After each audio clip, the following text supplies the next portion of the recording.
تو قرآن مجید میں اللہ تعالیٰ کا ارشاد ہے وَمَن يَبْتَغِ غَيْرَ الْإِسْلَامِ دِينًا فَلَن يُقْبَلَ مِنْهُ، جو اسلام کے علاوہ کسی اور چیز کو دین بنائے گا ہرگز یہ قابل قبول نہیں ہے۔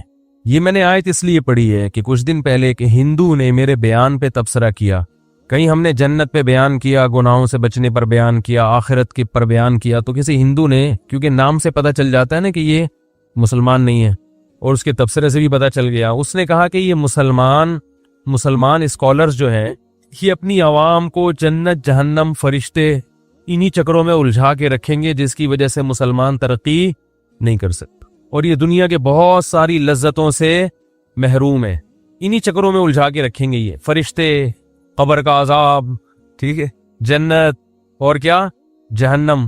آگے اس نے یہ کہا اچھا پھر جب ایسا کوئی بالنگ ہوتی ہے نا تو پھر آگے سے چھکے چوکے مارنے والے بھی بہت ہوتے ہیں، تو فوراً کچھ لوگوں نے رپلائی یہ کیا کہ تو جب مرے گا نا تو پتہ چلے گا ہندو کو رپلائی یہ کیا کہ تو جب مرے گا، کوئی ہندو کا نام کسی کے ذہن میں ہے تاکہ میں جب تک کوئی کریکٹر سامنے نہ آئے نا تو مزہ نہیں آتا، کوئی ہندو کا نام بتائیں، ہے جی رمیش، کوئی ٹائٹ نام ہو جو ہندوؤں کا مزہ آتا ہو جس کو ہے، ابھی کوئی نٹور لال ٹائپ کا نا کوئی مزہ آ رہا ہو جس کو پڑھنے میں، امر لال مزہ نہیں نٹور لال بھی ہے نا، کوئی نٹور لال ہے، رنجیت سنگھ تو سکھوں کا ہوتا ہے نا، کوئی نریندر کر کے آ رہا ہوگا، مزہ آ رہا ہو اس میں نام لینے میں، نریندر مودی تو وہ ہے نا وزیر اعظم ہے، خیر کوئی نٹور لال صاحب تھے، کوئی بھی تھے، تو ہمارے غفار بھائی تھے جو بھی تھے، انہوں نے یہ کمنٹس کیے کہ تو جب مرے گا نٹور لال تو تجھے پتا چلے گا، مرے گا تو پتا چلے گا۔ اب ان کو یہ کمنٹس نہیں کرنے چاہیے تھے، یہ تو آپ نے دھمکی دے دی نا، تو اس نے پھر آگے سے جواب دیا بات تو صحیح کی، جب مرے گا تو پتا چل جائے گا تجھے، لیکن ہر صحیح بات کرنے کی ہر ایک کے ساتھ کرنے کی نہیں ہوتی، غیر مسلم کے ساتھ بات چیت میں اس طرح کی دھمکیاں دینا شروع کر دینا، اس کے ساتھ تہذیب سے دلائل سے بات کرنی چاہیے، اور اگر دلائل نہیں ہے تو چپ کر کے بیٹھے رہو، کیا ضرورت ہے اپنے پھینکنے کی رپلائی میں، تو مرے گا تو پتا چلے گا۔ یہ دھمکی جب ہو جب آپ دلائل سے سمجھا کے عاجز آ گئے ہو، پھر آخر میں کہو کہ بیٹا مرے گا تو پتا چل جائے گا، جیسے قرآن نے بھی دھمکیاں دی ہیں، دلائل کے انبار لگا دیے، پھر بھی جب بات سمجھ میں نہیں تو اللہ نے فرمایا تمتعوا، مزے اڑا لو، فإن مصيركم إلى النار، آنا جہنم کی آگ کی طرف ہے، اڑا لو مزے، کوئی فرشتہ نہیں ہے، کوئی قبر نہیں ہے، کوئی جنت نہیں، کوئی جہنم نہیں، مزے کرو، پھر ٹھکانہ کیا ہے جہنم کی آگ۔ تو وہ جو نٹور لال سنگھ تھے انہوں نے جواب میں رپلائی کیا، انہوں نے کہا کہ مرنے کے بعد فرشتہ بھی نظر آئے گا، جنت بھی نظر آئے گی، جہنم بھی نظر آئے گی، تو آنی تو دنیا میں چاہیے جب ہمیں اعمال کو درست کرنے کی ضرورت ہے، جب دنیا میں ہمیں ایک چیز نظر نہیں آ رہی، جب ضرورت ہے، تو مرنے کے بعد دکھا کے کیا ملے گا؟ اسلام کیوں دکھانا چاہ رہا ہے مرنے کے بعد یہ چیزیں؟ بات آ رہی ہے سمجھ میں؟ اشکال اعتراض آ رہا ہے سمجھ میں کہ بھئی یہ کیسا دین ہے جو کہہ رہے ہیں مرنے کے بعد سب چیزیں نظر آئیں گی؟ تو مرنے کے بعد کیا فائدہ؟ ابھی دکھاؤ نا، تاکہ ابھی ہم دیکھ لیں، ایمان لے آئیں، اللہ کو اللہ نظر آ رہا ہے، اس نے اللہ کبھی کہا نہ اللہ نظر آ رہا ہے، نہ فرشتے نظر آ رہے ہیں، نہ جنت نہ جہنم نظر، کچھ بھی نہیں آ رہا، اور بولنے مرنے کے بعد نظر آئے گا، تو عمل تو ابھی کرنا ہے، اور دکھا کب رہے ہو؟ مرنے کے بعد۔ تو جب ضرورت ہے اس وقت دکھاؤ نا۔ تو نٹور لال کا اعتراض سمجھ میں آیا؟ اس کا قرآن نے جگہ جگہ جواب دیا ہے، یہی تو بات ہے جو پیغمبر لوگوں کو سمجھانے کے لیے آئے ہیں، دکھا دیں، اگر اللہ یہ دنیا میں چیزیں دکھا دیں تو پھر آزمائش بولو بھائی ختم۔ دیکھی بھی چیزیں تو تم بھی مانتے ہو، ہم بھی مانتے ہیں، جو نظر آ رہی ہیں چیزیں نٹور لال بھائی، ٹھیک ہے، وہ تو تم بھی دیکھ رہے ہو اور ہم بھی دیکھ رہے ہیں، اس میں تو اختلاف ہے ہی نہیں۔ اختلاف وہاں ہوتا ہے جہاں صغرے کبرے ملا کے نتیجہ اخذ کیا جائے، دلائل اس کا تجزیہ کر کے کوئی صحیح نتیجے پہ پہنچے اور کوئی غلط نتیجے پہ، وہاں انسان کی آزمائش اور وہاں انسان کا امتحان ہوتا ہے۔ قرآن بار بار اپنی کتاب میں کہہ رہا ہے، اللہ اپنی کتاب میں بار بار کہہ رہے ہیں کہ میں نے اس کائنات کو علامت بنایا ہے، اور علامت ہمیشہ اس چیز کی ہوتی ہے جو چیز کبھی نظر نہیں آتی، اگر وہ نظر آئے تو پھر اس کے لیے علامتوں اور سائن بورڈ کی ضرورت نہیں ہوتی۔ دیکھو بچہ جب پیدا ہوتا ہے، اللہ ماں کی چھاتیوں میں دودھ پیدا کرتا ہے کہ نہیں کرتا؟ یہ علامت ہے کس کی؟ کہ اس کو کسی نے پیدا کیا ہے جو اس کی بنیادی ضرورتوں سے واقف ہے، کیونکہ اللہ نظر نہیں آ رہا، اور اللہ کی یہ صفات کہ وہ ہر چیز پر قدرت رکھتا ہے، یہ صفت بھی ہمیں نظر نہیں آ رہی، اور وہ اپنے بندوں سے محبت کرتا ہے، یہ صفت بھی ہمیں نظر نہیں آ رہی۔ تو اللہ نے اپنے وجود کو ثابت کرنے کے لیے ایک علامت لگائی ہے سائن بورڈ کے، اسے دیکھ کر مجھ پر ایمان لاؤ۔ ان میں ایک نشانی کیا ہے؟ ادھر بچے کی پیدائش ہوئی، ادھر ماں کی چھاتیوں میں دودھ پیدا ہو گیا۔ کیا یہ خود بخود ہو رہا ہے؟ یہ جو ماں کے پیٹ میں اور ماں کے جسم میں ایسے سافٹ ویئر ڈل گئے ہیں کہ ادھر بچہ پیدا ہوا، پہلے ماں روٹی کھا رہی تھی، اس سے گوشت بنتا، اس سے خون بنتا، ادھر ماں نے روٹی کھانا شروع کی، فوراً بچے کی پیدائش پہ کیا تبدیلی آئی ہے؟ دودھ بننا شروع ہو گیا۔ یہ خود بخود ہو رہا ہے۔ یہ سائن بورڈ ہے، علامت ہے جو آپ کو بار بار بتائے گا کہ اس بچے کو کوئی بنانے والا ہے۔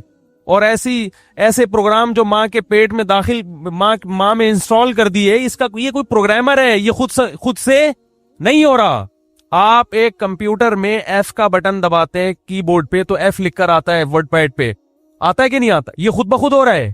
یہ کمپیوٹر کو اتنی سمجھ خود بخود پیدا ہو گئی، یقیناً اس میں کسی سائنسدان نے پروگرامنگ کی ہے، اس میں ونڈو کو انسٹال کیا گیا ہے، اس میں پورا سیٹ اپ لگایا گیا ہے۔ خدا کی قسم ایف کا بٹن دبانے سے سامنے ایف لکھ کر آ جائے، یہ اتنا پیچیدہ سسٹم نہیں ہے۔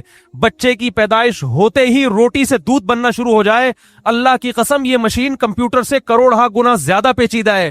تبھی آج تک بڑے بڑے ذہین سائنسدانوں نے کمپیوٹر تو ایجاد کر لیا، مگر ایسی مشین ایجاد نہیں کی اب تک کہ وہ بچہ پیدا کرے اور اس کی چھاتیوں میں دودھ پیدا ہو جائے فوراً۔ یہ عجیب بات ہے، کمپیوٹر کو دیکھ کر تو یقین کر لیتے ہیں اس کا بنانے والا کوئی بڑا ذہین سائنسدان ہے، اور بچے کی پیدائش کو دیکھ کے یقین نہیں کرتے کہ اس کا پیدا کرنے والا کوئی رب ہے، علی کل شیء قدیر ہے، جو ہر چیز پر قدرت رکھتا ہے، اور وہ اپنے بندوں سے محبت بھی کرتا ہے اور اپنے بندوں کی ضرورتیں پوری بھی کرتا ہے۔ نشانیاں وہیں دکھائی جاتی ہیں جہاں اصل چیز دیکھو۔ آپ جب روڈ پہ سفر کرتے ہیں تو سائن بورڈ پہ لکھا ہوتا ہے خبردار آگے کھائی ہے، لکھا ہوتا ہے کہ نہیں لکھا ہوتا؟ کیوں لکھا ہوتا ہے؟ اس لیے کہ کھائی نظر آ رہی ہوتی ہے؟ نہیں آ رہی ہوتی نظر۔ اگر نظر آ رہی ہوتی تو پھر سائن بورڈ کی ضرورت نہیں ہے۔ یہ کائنات اللہ نے اپنے انٹروڈکشن کے لیے پیدا کی ہے۔ اگر اللہ ہمیں نظر آ رہا ہوتا اور اللہ نے اپنے آپ کو دکھانا ہی ہوتا تو پھر اللہ کو انٹروڈیوس کرانے کی ضرورت نہیں تھی اپنے آپ کو، پھر اللہ کو ضرورت نہیں تھی۔ پھر ہندوؤں کو بھی اللہ نظر آ رہا ہوتا اور اللہ بھی نظر آ رہا ہوتا۔ جب اللہ نظر آئے گا تو جو آرڈر دے گا وہ تو بہت اچھی طرح ماننا پڑے گا۔ ایس ایچ او صاحب جب نظر آ رہے ہوتے ہیں اور وہ کوئی آرڈر دیتے ہیں تو اس آرڈر پر عمل ہونے کے لیے کسی مذہبی اسکالر کی تقریر سننے کی ضرورت نہیں ہوتی۔ کیا خیال ہے بھائی؟ تو یہ جو مذہبی اسکالرز کا مذاق اڑاتے ہیں نا بہت سے غیر مسلم، یہ اس لیے اڑاتے ہیں کہ یہ اللہ کی نشانیوں سے بھرپور فائدہ اٹھا رہے ہیں، مگر اللہ کو ماننے کے لیے تیار نہیں ہے، ماننے کے لیے تیار نہیں ہے۔ ایک نشانی تھوڑی ہے۔ تو سائن بورڈ پہ لکھا ہوتا ہے خبردار آگے کیا ہے؟ کھائی۔ اسپیڈ بریکر کا نشان ہوتا ہے، اس لیے کہ آگے اسپیڈ بریکر نظر نہیں آتا۔ نشانی کیوں لگائی ہوتی ہے کہ جب نظر آئے گا تو پھر بریک کا ٹائم بولو بھائی نہیں ہوگا۔ جب نظر آئے گا تو بریک کا ٹائم، اسی وجہ سے تو نشانی لگائی جاتی ہے۔ اللہ نے اس کائنات میں اپنی وجود کے لیے اور اپنی قدرت کے لیے، اپنی نشانوں کے لیے کروڑ سائن بورڈ لگا دیے ہیں۔ یہ بتایا کہ ان تمام اس سائن بورڈ کو دیکھ کر اللہ پہ یقین نہیں آتا تو یہ والا سائن بورڈ دیکھ لو، سوکھے چارے سے ہم کیسے گائے کے تھنوں سے چکنا گاڑا دودھ نکالتے ہیں تمہارے لیے۔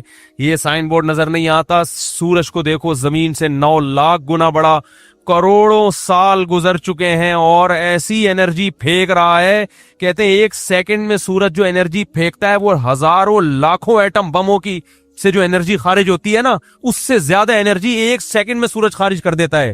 اتنا ایندھن اس میں کہاں سے آ رہا ہے؟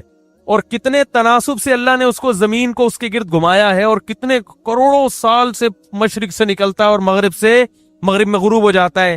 لَلشَّمْسُ يَنبَغِي لَهَا أَن تُدْرِكَ الْقَمَرَ وَلَا اللَّيْلُ سَابِقُ النَّهَارِ، فرمایا نہ دن رات سے پہلے آتی اور نہ سورج اور چاند آپس میں ٹکراتے ہیں۔ کل فی فلک یسبحون، ہر ایک اپنے دائرے میں تیرتا ہوا چلا جا رہا ہے۔